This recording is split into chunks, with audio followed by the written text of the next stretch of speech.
بلوچستان کے شہر صحبت پور سے ہمارے گدروشیا پوائنٹ کے نمائندہ ممتاز سولنگی کی رپورٹ کے مطابق سابق وزیر اعلیٰ بلوچستان پاکستان مسلم لیگ نون کے مرکزی رہنما جام کمال خان آریانی کی جاموٹ ہاؤس آمد۔ سابق صوبائی وزیر میر عبدالماجد ابڑو جاموٹ ہاؤس پہنچنے پر نواب جام کمال خان آریانی کا شاندار استقبال کیا۔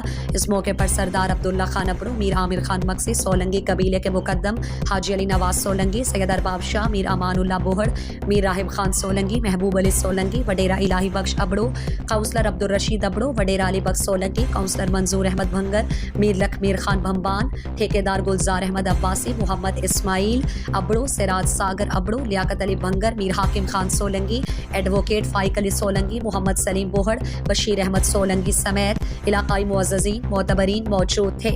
اس موقع پر سابق وزیر اعلیٰ جام کمال آریانی میڈیا سے بات چیت میں کہا، الیکشن کمیشن کو اپنے اعلان کے مطابق 8 فروری کو الیکشن کرانے پڑیں گے۔ الیکشن میں حصہ لینے والے سیاسی جماعتوں کے امیدواروں کو اپنے علاقے کے مطابق لوکل منشور بھی بنا کر عوام کے درمیان جانا چاہیے۔ 2.5 سالہ اپنے وزارت اعلیٰ کے دور اقتدار میں پورے بلوچستان کے اندر میگا اسکیمات شروع کیے۔ 2.5 سال میں صحت کے شعبے پر بہت کام کیا۔ بلوچستان میں ہیلتھ کارڈ منصوبے کا اجرا کیا، جس سے عوام صحت کے شعبے میں 10 لاکھ تک مفت علاج سے مستفید ہو رہے ہیں۔ عوام کو خوش ہونا چاہیے۔ ملک میں انتخابات ہونے جا رہے ہیں۔ بلوچستان میں مسلم لیگ نون کی سیاسی جماعتوں سے بات چیت جاری ہے۔ اپنے دور اقتدار میں کوئٹہ کے لیے 40 ارب روپے میگا منصوبے دیے۔ عوام ایسے نمائندوں کو کامیاب کریں جو عوام کے دکھ درد میں شامل رہیں۔ نصیر آباد کے میڈیکل کالج دیا، یہاں کے منتخب نمائندوں نے میرے خلاف تحریک عدم اعتماد کا حصہ بنے۔